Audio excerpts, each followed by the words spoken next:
வாழ்க வளமுடன். We are from NKS. குழந்தைங்கனாலே எல்லாருக்கும் ஸ்பெஷல் தாங்க. அப்படி ஒரு ஸ்பெஷலான விஷயத்த நம்ம எப்படி பாதுகாக்கணுன்றது நம்ம கையில் தானங்க இருக்குது. குழந்தைங்க எதையாவது ஒரு விஷயத்த பார்த்தோன்னே எனக்கு அது வேணும் அப்படின்னு சொல்லி கை நீட்டிட்டு கேட்பாங்க. நம்ம கேட்குற விஷயத்த வாங்கி கொடுக்கணும்னு நினைக்கிறது தப்பு இல்லைங்க. ஆனால் ஹெல்த்தியான விஷயமா நம்ம கொடுக்கணுன்றது இருக்கு இல்லையா. நம்ம அப்படி ஒரு பொக்கிஷத்தை நம்ம எப்படி பத்திரமா பார்த்துக்கணுன்றது இருக்கு இல்லையா.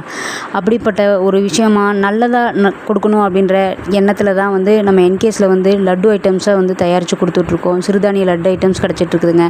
இதை நாங்கள் தயாரித்து கொடுக்குறோம் அப்படின்றதுக்காக சொல்லலை. குழந்தைங்களுக்கு ஏதோ ஒன்று நல்லதாக கொடுக்க மாட்டோமா அப்படின்ற ஒரு ஆவலில் தான் இதை ரெடி பண்ணியிருக்கோம். நாங்கள் மட்டும் இல்லைங்க, எங்களை மாதிரி நிறைய பேர் இப்படி சிறுதானியத்தில் ஹெல்த்தியாக கொடுத்துட்ருக்குறாங்க. அப்படிப்பட்ட விஷயங்களை வாங்கி கொடுக்க பாருங்கள். முடிஞ்சால் உங்களால் முடிஞ்சுன்னா நீங்கள் வீட்டிலேயே செஞ்சு கொடுத்தா இன்னும் சந்தோஷம். நம்ம குழந்தைங்கள நாம் தானங்க பத்திரமா பாதுகாக்கணும். கடவுள் கொடுத்த வரத்தை நம்ம பத்திரமா பாதுகாக்க வேண்டியது நம்ம கடமை தானங்க. ஹெல்த்தியாக கொடுத்து ஆரோக்கியமாக அவங்கள வளர்க்க பார்ப்போம். நன்றி.